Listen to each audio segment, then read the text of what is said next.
I'm Josh Kelly, welterweight, currently 6-0, fighting for the Commonwealth title. Follow Sport Icons.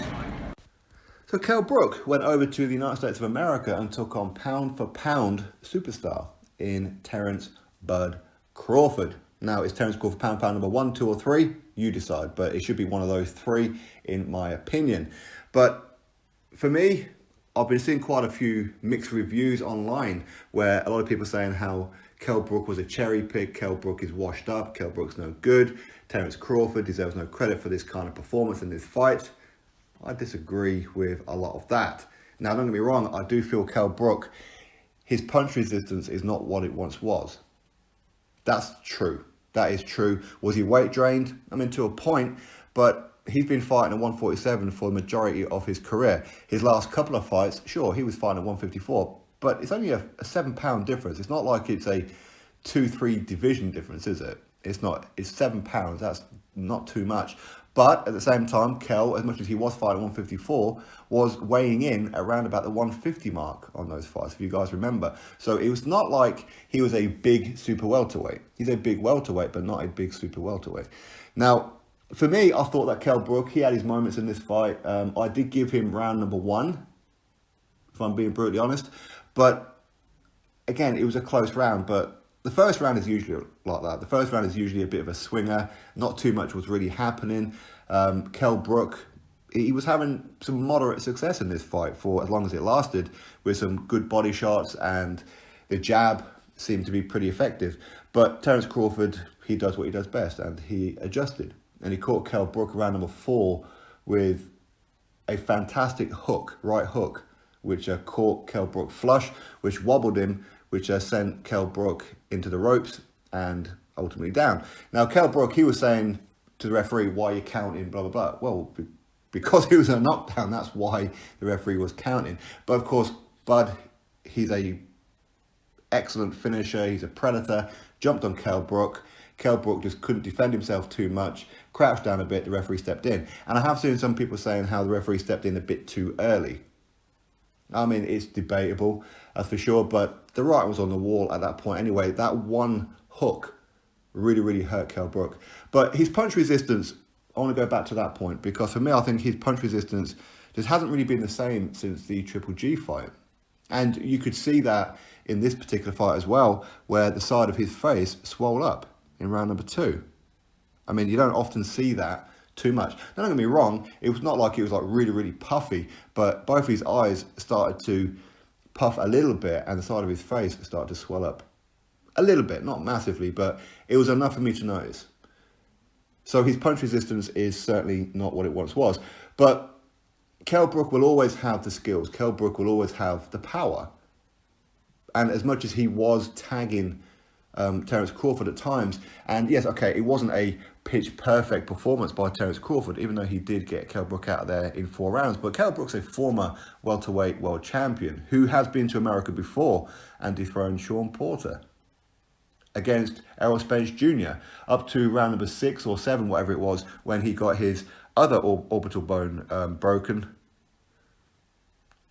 That told me 2 things. Number 1, his bone structure is quite clearly weak now because of what happened in the first fight. It's too coincidental with the Triple G fight that one eye went, and then in the Errol Spence Jr. fight, the other eye went. That's too coincidental for me.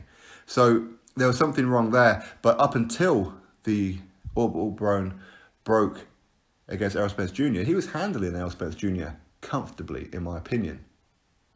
Errol Spence was having some success, of course, but he was handling him okay. And I think if that hadn't have gone, I still maintain he would have beat Errol Spence Jr. And I know that's not going to go down well for a lot of people, but I honestly do believe that's what would have happened. But anyway, woulda, shoulda, coulda, who knows?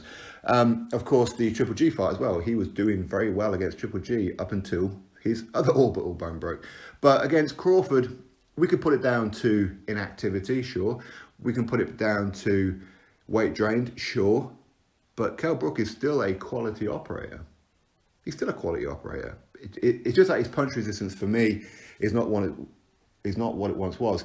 And when your punch resistance is gone, there's not too much point carrying on, to be honest with you.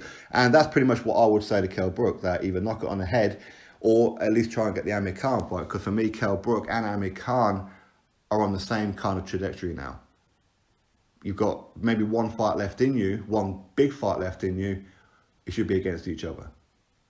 Just get it done, winner, lose, whatever it may be, both of you retire after that fight. That's how I see it. But anyway, it is what it is. But I think that Crawford, he's getting some unfair criticism. Kell Brook is a good fighter. Terence Crawford done very, very well. And you could see in parts in this fight why the likes of Errol Spence Jr. does not want any part of Terence Crawford. You can see why some other welterweights don't want any part of Terence Crawford. Even though he's got a golden carrot in a world title, they're still not that keen on Terence Crawford. A couple are, like a Sean Porter, but Sean Porter's his game as they come. Sean Porter will fight anybody.